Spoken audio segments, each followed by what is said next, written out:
Hello everyone, welcome back to my channel. గర్భధారణలో నెల నెలా పెరిగే పొట్టే కాదు, హార్మోన్లలో మార్పులు కాబోయే అమ్మకు కునుకు లేకుండా చేస్తాయి. కడుపుబ్బరం, పదే పదే మూత్రానికి వెళ్ళవలసి రావడం, ఇలా బోలెడు సమస్యలు. వీటిని దాటి కంటి నిండా నిద్రపోవాలా? అయితే వీటిని పాటించేయండి. గర్భధారణలో హార్మోన్లలో మార్పులు సాధారణంగానే గ్యాస్, గుండె పట్టేసినట్లు అనిపించడం లాంటి వాటికి దారితీస్తాయి. వీటికి తోడు కూల్ డ్రింక్లు, సిట్రస్ ఫలాలు, పెప్పర్మెంట్, టమోటో వంటివి తీసుకున్నారో సమస్య పెరగవచ్చు. ఫలితమే రాత్రులు సరిగ్గా నిద్రపోకపోవడం. వీటికి వీలైనంత దూరంగా ఉండండి. కారం ఎక్కువగా ఉన్న వాటిని తీసుకోవద్దు.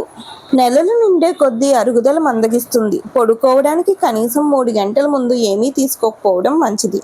ఆకలేస్తే త్వరగా జీర్ణమయ్యే పనులు తీసుకోవడం మేలు. భోజనం విషయంలో 3 పూటల అన్న లెక్కను పాటించవద్దు. ప్రతి 2 గంటలకు ఒకసారి కొద్ది కొద్దిగా తీసుకోవడం మంచిది. తినేటప్పుడు మంచినీరు తాగవద్దు. తప్పనిసరి అయితే కొద్దిగా తీసుకోవచ్చు. భోజనం పూర్తయ్యాక అరగంట తర్వాతే తాగాలి. అప్పుడే ఆహారం తేలిగ్గా జీర్ణమవుతుంది. పడుకోవడానికి కనీసం గంట ముందు నీళ్లు తాగకుండా ఉంటే మంచిది. మూత్రానికి పదే పదే లేవవలసిన బాధ ఉండదు. కాఫీకి వీలైనంత దూరంగా ఉండండి. ఇది నిద్రకు భంగం కలిగించడమే కాదు, చిన్నారి ఎదుగుదలపైన ప్రభావం చూపుతుంది.